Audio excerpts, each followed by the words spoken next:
Well, this is a privilege for Ken Eriksen. No, just kidding. It's a privilege for me to talk to the, it's almost like a cliche to say longtime softball coach. We're just going to say he's been here since 1997 as a softball coach. But tell people how long you've been here. Well, as a softball coach, it's been since the fall of '85, right? As the head coach, Right. It's been since the fall of '96. But I've been here, walked on campus in August of 1979.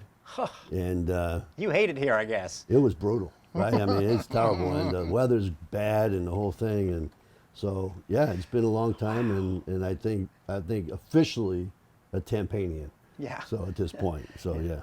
New Yorker, you every now and then hear that accent come out, but my goodness, Yeah. baseball player. We're not going to do the whole life story, but one part I want to bring to, we've been talking about basketball up until this point. Yeah. You've seen a couple coaches come and go through these parts. What do you think about the new basketball leader? You know, from what I understand, he can't go left. And so my challenge is right now to get on a court with him and, Oh, goodness. and see if he can actually go left. So that's what we're going to try to find out. He wants to take you on, Amir, one-on-one. So your team, speaking of taking things on, we'll get into the schedule. It is beginning on Thursday as far as the softball season goes. And I know this is a bit of a cliche question, but does it ever feel different? Does it ever get old anticipating opening day? No, it doesn't. It's really exciting because every year, no matter what, you're trying to find out the identity of your team in practice and fall and this and that. But the one thing that's exciting about our sport individually is that the lessons are given during the test. And so no matter what you've done prior to in the fall and training and spring training, come Thursday, you're going to get the tests, you know, and the final exams of what's going on. And you're only hoping that the next test you're better than you were on the first test. And so it's almost like the SAT. The more you take it, the better you have a chance. And if you're really not good at taking the SAT, it's not going to matter all season long. You're in trouble. So, right, exactly. So hopefully we can continue to learn from our games to games. Your team's passed tests way more than they failed last year. Another very good season, but not an NCAA season, which has become the norm around here. So I'm sure there's that fire to get back. And maybe is there something that specifically you needed to see improve? I know you've added some extra arms as well. Well, we had bad luck last year. You know, and the bad luck actually is your number one and number two pitcher went down for a total of 4 weeks right in the middle of the year, and you still end up winning 32 games. So if they're with us, you're probably 40. You're going to the NCAA tournament, right? Sure. So we were on the cusp of it, but excuses because nobody cares. They just, did you win? And so this year, you know, the aspect of we're trying to stay as healthy as possible, not have any bad luck go that way, and then maintain against a great schedule. So as I said, you know, these tests that we're going to get early on, you know, you got some pretty big tests. These are not cakewalk tests by any imagination, but they're in there for a purpose, and that's to make us better. So Gabby Norrie and Peyton Dixon really never, until the very end of the season, were Right. out there at the same time. So if you have a healthy staff, what could it look like this year? It's a ham and egg type of staff where you've got a good combination of lefties, a good combination of righties playing off each other and picking up some experience in Bell Sarja, who comes out of Florida Southwest State College and won 2 national championships at the JC level, will lend itself to somebody that has a pretty good heart rate on the mound, you know, number one. And so having been there and done that, it's not hard when you get somebody like a young Julia Apostolakos that comes in here, raw, green, throws it hard, but hasn't experienced a college season yet. So having Bell is probably a real smooth transition because Peyton, pretty good pitcher in her own right, you know, right now. And then you've got Kopko, Lexi Kopko, who has really come about in her senior year right now. I'm really looking forward to her consistency on the mound. And then pick up another right-hander who's pounding the zone right now for us as a freshman in Alex Wright. So I feel good about the 5. And when you have 5 at this level, when you're playing sometimes 5 games in 4 days and 6 games in 5 days, pitching staff helps. So we'll find out how smart I am. Some great names in there, and I can't wait to say Apostolakos a bunch of times if we get the chance. Did I Well, say it right? if you know vowels, you got a good chance, right? But knowing you, that's going to be a struggle. It's going to be a struggle. Yeah. No question about that. You mentioned the bad luck. Of course, this was bad luck that exhibited itself before the season because you knew you were going to be without them. Right. How big is it going to be getting Josie and Alana back?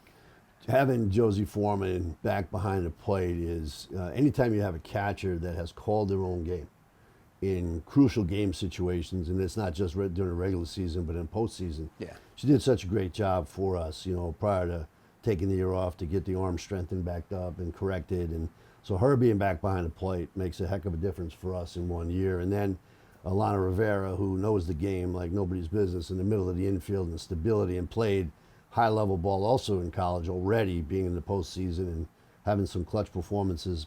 But having those two guys back in the lineup for us lends itself not just to great talent, but also makes us huge in the depth chart, right? Because you've got some great talent right now that has come in here. So we're not having to rush anybody in that process. It was amazing that Josie, your catcher last year, didn't play, and you still were okay at catch. You had Correct. more options than you would Correct. know. And then another thing, talking about a duo, your Puerto Rico national team members, Kathy Garcia Soto, who as a freshman, you've been around for a few years. Has there ever been a freshman win Defensive Player of the Year? And then Camille Ortiz Martinez as well. No, we have never had a freshman win the defense, and nobody rightly deserved that, Right. But to have a freshman in the conference, let alone just at USF, win that award says a lot about what she did. And she was scintillating, not just for us, but obviously the other coaches that voted for her. And then have somebody as young as Camille come off the island, and Camille actually the first player off the island of Puerto Rico. They went to a 4-year school on a scholarship, so that's really tremendous. Wow. And she's a young sophomore for us right now, but she's got some great experience, and you're going to get to see her play. So, yeah, those two did a great job last year, and we look forward to them being an integral part of what's going on now. Just not too long ago, fall ball, we got a lot of games in, but that was memorable. Tell us about your assistant coach who can still play a little bit. Carla Claudio Rivera, who's probably one of the best hitters in the world, and she started playing international ball about 11 years ago. And so when I was coaching with USA, we'd see each other, and I knew of her, prior to her coming to USF in 2014 and 15. And by the way, I don't know if you know, but she was Ronnie Gajanik's roommate, right? And Ronnie was the highest level woman in pro ball right now with the Portland Hops. So they were roommates. They're great people, great students. That's awesome. So anyway, Carla could play, and she can still play quite a bit. And so she's preparing not only for this upcoming World Championships in 2024, but also the Olympics in 28. And Puerto Rico has a great shot to get into that venue of those teams in 28. So we'll see how that progresses. But it's fun to be there. And then our other assistant coach, Lisa Navas, is on the coaching staff of Puerto Rico. So I've been getting culturized. I was going to say, you also have a lot of rooting interest, of course. Oh, yeah. For those of you guys who don't know, national team coach over here, Team USA, very humbly speaking, but that's a big honor, and I really appreciate the fact that you're here with us. Jordan Cadleb in her, 10th season? No, seriously, great experience. Marissa Tribal Piece, two tremendous leaders, and you did something you hadn't done before, named them captain. We were going through a little bit of a swell of who are we type of deal in the fall, and we played one game against another team that we were awful.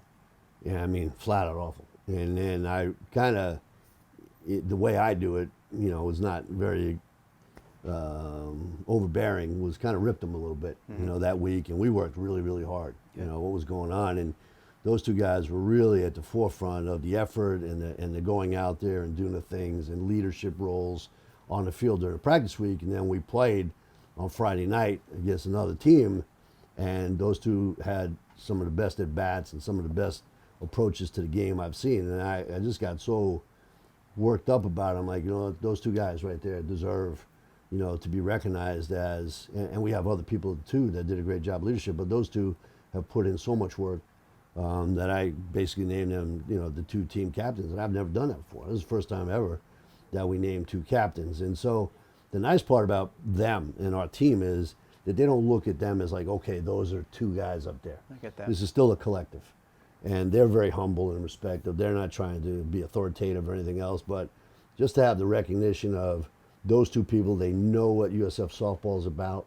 Nobody's been any more loyal to the program than Jordan Cadleb over all the years that she's been here. And then Marissa Travelpiece coming in, and she came in with Ryan Eigenman, who's really good that way. And then you've got Rivera and Foreman who've been around. So your top tier group of players right now, I think you've got a great leadership situation. And just to put those two out there, to give them that type of accolade was important to me. A couple more questions, Coach. You just mentioned Travel Peace and Eichelman, obviously transfer pickups. It's affected every sport, and I know you've added a quartet, I believe, this year out of the portal, along with who we talked about, Bell, as well. So how has it affected softball? It's affected softball in respect of what you need now, okay? And so the game and my job is not so much, you're a general manager now, Yep. right? And the NIL and all this other stuff, and I don't know if it's going to be able to sustain where it's at right now because it's the wild, wild west, Yep. right? So something's going to have to happen. But in softball, it's just as pervasive as it was in football and basketball. Maybe not on the large scale numbers because your rosters are smaller. But I mean, there's coaches out there right now, other schools that are picking players during the year through third parties, and so for your players to stay loyal, and like Georgina was one of them, just stayed loyal to the program, and we have other people that are doing that right now. That being here, I hope that you're here to be part of a collective type of approach and not an individual approach. And I don't foresee us having to utilize the portal anymore. Bringing players in because the talent level that we have that have come in the last 2 years in the freshman and sophomore class is pretty high. And then the classes we have coming in the next couple of years already that have committed to us is very, very high. So for us, we're going after high academic people. And that's a big difference also, people that aren't chasing rainbows. So that's what we try to cultivate, and that's where it is. People might think that's old school, but I know one thing, if you win in the locker room and you win in the dugout, you can win. So we're on that page right now. It's to your credit that a lot of people want to stay, and as we wrap it up, a lot of people want to come here and play South Florida. Translates into the schedule, a 27-game homestand to start things off, a lot of events beginning on Thursday with 2 games, Illinois State and Bethune. And I also want to just make sure you're okay because I looked at the schedule, and on one day it would appear, February the 22nd, that you played 2 teams that were in the College World Series last year. Back-to-back. No break in between. That'd be Washington and Oklahoma State. Is that right? Well, it is. I mean, look, if you get to the College World Series, you're going to play those teams. There you go. Back to back. Maybe the next day and the day after. So get used to it. So here you go. Pretty good schedule, you'd say, right? Yes. Well, it starts really, really soon, and we're so glad to have softball ready to roll with Ken Eriksen. Thanks a lot, Coach. You got it, brother. We'll wrap up Bullseye in a sec.